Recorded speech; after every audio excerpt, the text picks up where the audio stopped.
It was just after 4:30 a.m. in Ouagadougou when the first shots shattered the silence. Before most residents could rise from their beds, the capital of Burkina Faso was under siege. Over 1,000 heavily armed men surged into the city from multiple directions. Insurgents, mercenaries, ghosts funded by invisible hands.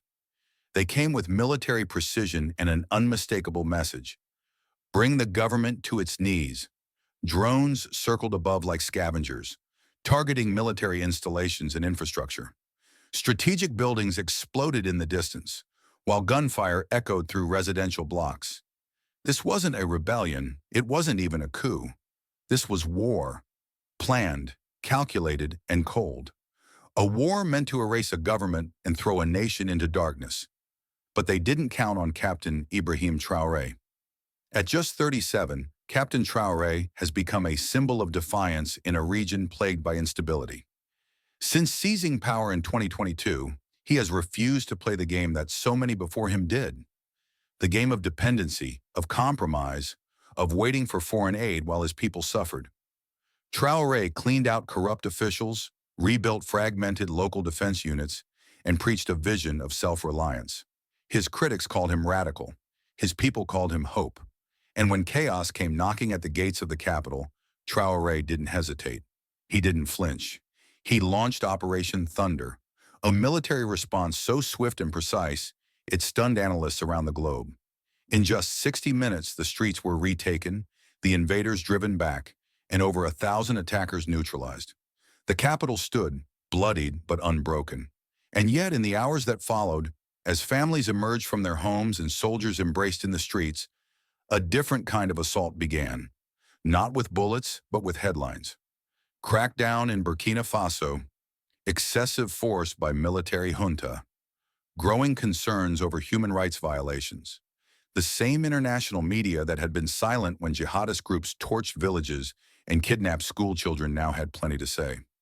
Traoré, once praised for standing up to terror, was suddenly labeled a strongman, a warlord, a threat to democracy. The shift was fast and it was surgical.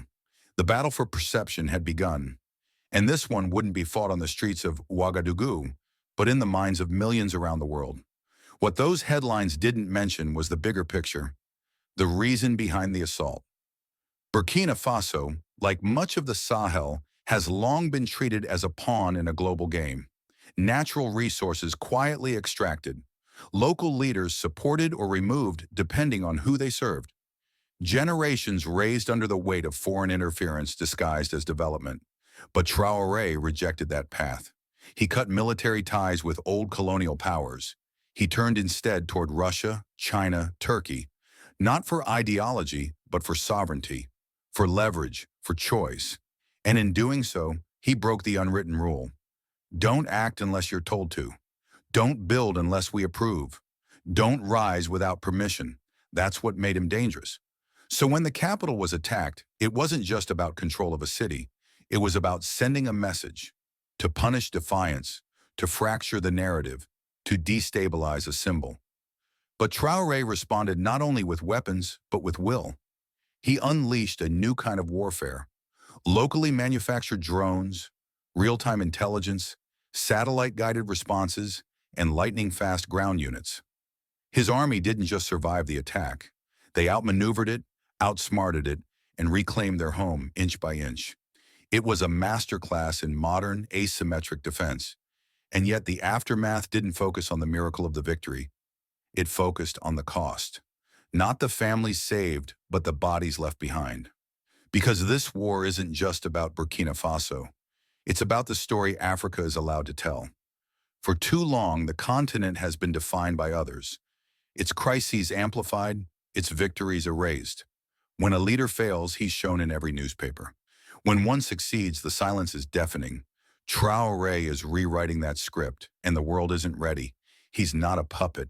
He's not polished. He doesn't speak with Western platitudes or wait for approval from Washington or Brussels. He speaks for his people, and he answers to them alone. That terrifies those who rely on predictable players. That shakes the very foundation of post-colonial control. Walk through the streets of Ouagadougou today, and you'll see a different reality than the one told in headlines. Children walking to reopen schools, markets buzzing, locals sweeping glass from sidewalks, determined to rebuild. The people aren't afraid of Traoré. They chant his name. They paint it on walls. They see him not just as a president, but as a shield. Someone who stood between them and the chaos that swallowed Mali, that engulfed Niger, that threatens to erase entire nations in the Sahel.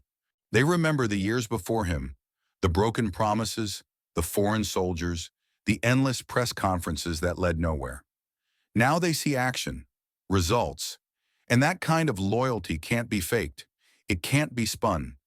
So ask yourself, who benefits if Traoré fails? Who profits if Burkina Faso falls? Who funded the drones that flew over their skies? Who armed the attackers?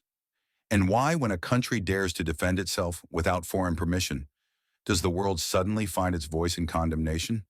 These aren't rhetorical questions. They're the open wounds of post-colonial politics, and they tell a story far more disturbing than any front-page article. The world isn't angry because Traoré is violent. It's angry because he's independent, because he's winning, because he refuses to fold.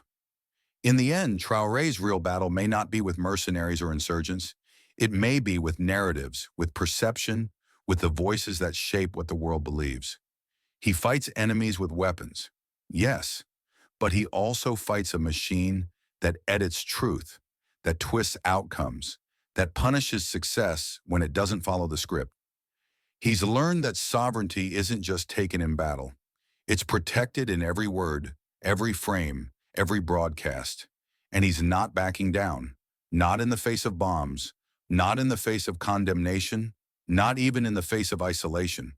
Because Captain Ibrahim Traoré isn't just fighting for Burkina Faso.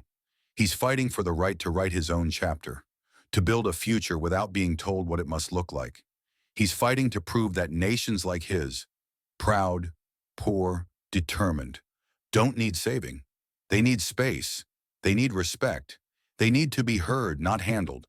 And whether or not the world agrees, he's moving forward, with or without approval,